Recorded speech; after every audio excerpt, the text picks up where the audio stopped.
So pre-production, essentially, so we're using Podmatch for guests, which has actually been fantastic, to find us really good guest authors, experts. It's been great.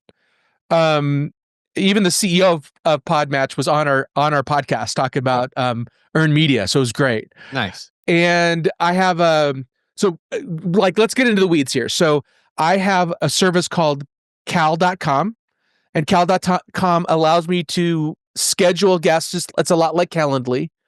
I have 200 episodes outlined in a Google Sheet, and I've connected the How to Founder website with the Google Sheet and put links in that Google Sheet. So I have the Google Sheet and an iframe that has all the episodes.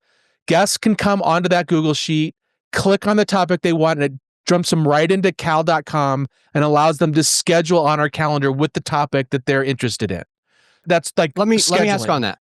Yeah. So you try to have around 200 episode ideas in one place on a Google Sheet, and then you take your potential guest to this Google Sheet, and they take an idea.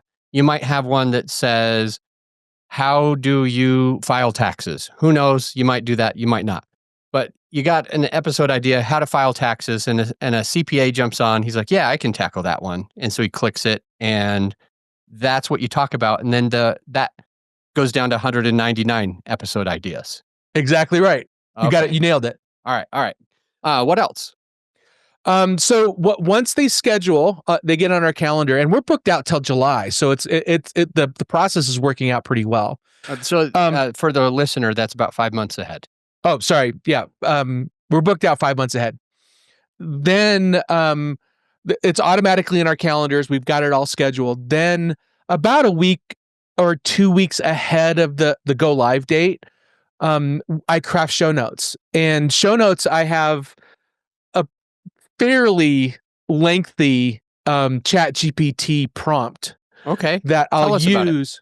Yeah. So I'm immersed in AI and actually have a couple clients that are in AI. So I know AI pretty well. And I know, and the art of using ChatGPT or Claude or whatever in a interesting way is building a prompt. So I have a prompt that's 3 pages long. It talks about who the prompter is, right? It goes through here's who you are, here's who we are, here's the vibe of the podcast, here's the goal of the output. And then I go through and say, here's what you're going to do. You're going to create show notes for us. Here's the section of the show notes that we need. And here's the formatting that we want out of it.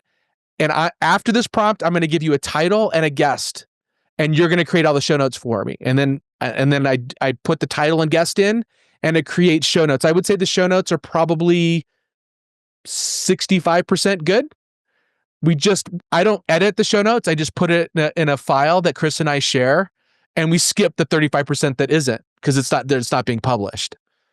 And then, we grab, so once we have the show notes, we create the broadcast, the schedule on StreamYard. And that pre-publishes to YouTube, LinkedIn, and Facebook. And then when we go live, it also goes live on X. So we go live on X, Facebook, YouTube, and LinkedIn. Immediately following the show, I download the episode and publish it on Spotify, which broadcasts it to Apple Podcasts and iHeartRadio. Okay. So your hosting platform is Spotify. StreamYard. Oh, sorry. So yes, Spotify is the host. I use Spotify. Okay. Spotify for creators. Okay. Yeah. Got it. So I download the transcripts and the episode. How do you get the transcripts? Is that just from StreamYard? Yeah, it comes from StreamYard, and they're pretty good. They don't charge any extra. Yeah, they don't charge any extra. And what do you do with that? Are you the transcripts I put into the transcripts I put into another prompt that I've written that helps me write social posts and a blog post. Okay. And then we publish the blog post as well.